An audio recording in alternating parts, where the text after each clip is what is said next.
السلام علیکم ورحمۃ اللہ وبرکاتہ۔ الحمد للہ رب العالمین والصلاة والسلام علی اشرف الانبیاء والمرسلین وعلی آلہ واصحابہ اجمعین، اما بعد۔ جامعۃ النسوان السلفیہ کے سالانہ اجلاس میں جو پیغام ہمیں دینا تھا وہ کل مغرب بعد کے خطاب میں ہم نے پیغام دے دیا۔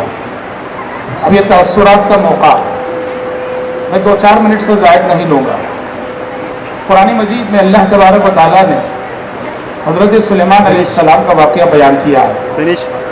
سلیمان علیہ السلام کے وقت میں ایک ملکہ تھی جو ملکہ سبا بلقیس کہلاتی تھی۔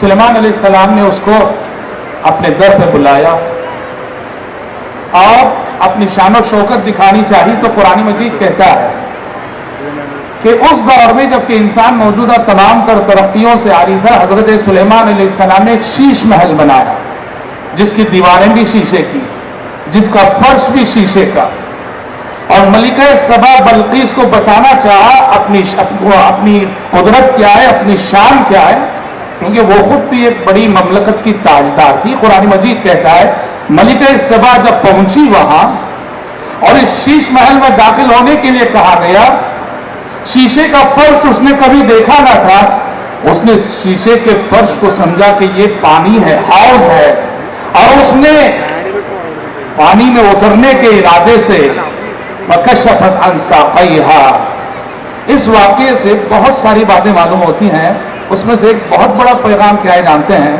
بہت سارے پیغامات ہیں اس میں، ایک پیغام یہ ہے کہ قرآن مجید یا کہ سلیمان علیہ السلام نے یہ پیغام دینا چاہا کہ اعلیٰ معیار، اعلیٰ تمدن، اعلیٰ ثقافت یہ صرف اہل کفر کا حق نہیں، اہل ایمان بھی حق رکھتے ہیں۔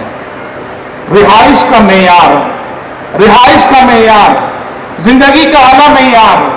تو میں یہ کہنا چاہتا ہوں کہ آج تک مدارس کی پہچان یہی تھی، مدرسہ جب کہا جاتا تو وہی غربت، وہی مسکنت، وہی بوریا نشینی، مدرسے کے ذرے ذرے سے، مدرسے کے در و دیوار سے غربت چھلکتی تھی۔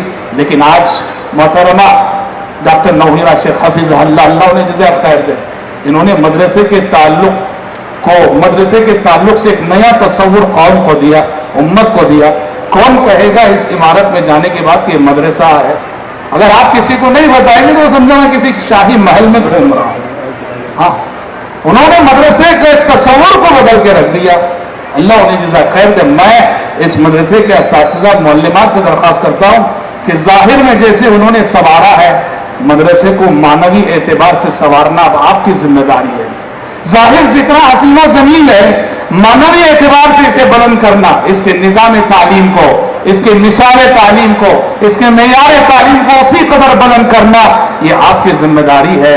اور میں سمجھتا ہوں کہ آپ اس سمت میں آپ سب کام کر رہے ہیں اور کام کر رہی ہیں۔ کل ہم نے محترمہ کی تقریر، جو کل آخری تقریر ہوئی تھی، اس میں ان کے عزائم دیکھے اور اس مدرسے کے مستقبل کو لے کر وہ جو خواب دیکھ رہی ہیں وہ خواب ہم نے سنے۔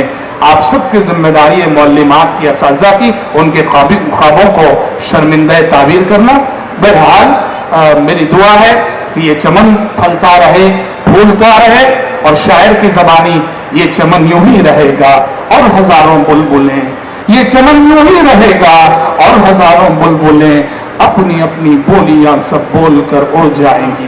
میں سمجھتا ہوں کہ محترمہ ڈاکٹر نوہیرہ شیخ حفیظہ اللہ کا یہ کارنامہ ہے کہ آج تک تروپتی کی پہچان شرک سے تھی، آج انہوں نے اس شہر کی پہچان توحید سے کروا دی ہے۔ یہ ان کا بہت بڑا کارنامہ ہے۔ اللہ رب العالمین انہیں جزائے خیر دے۔ جزاکم اللہ خیر۔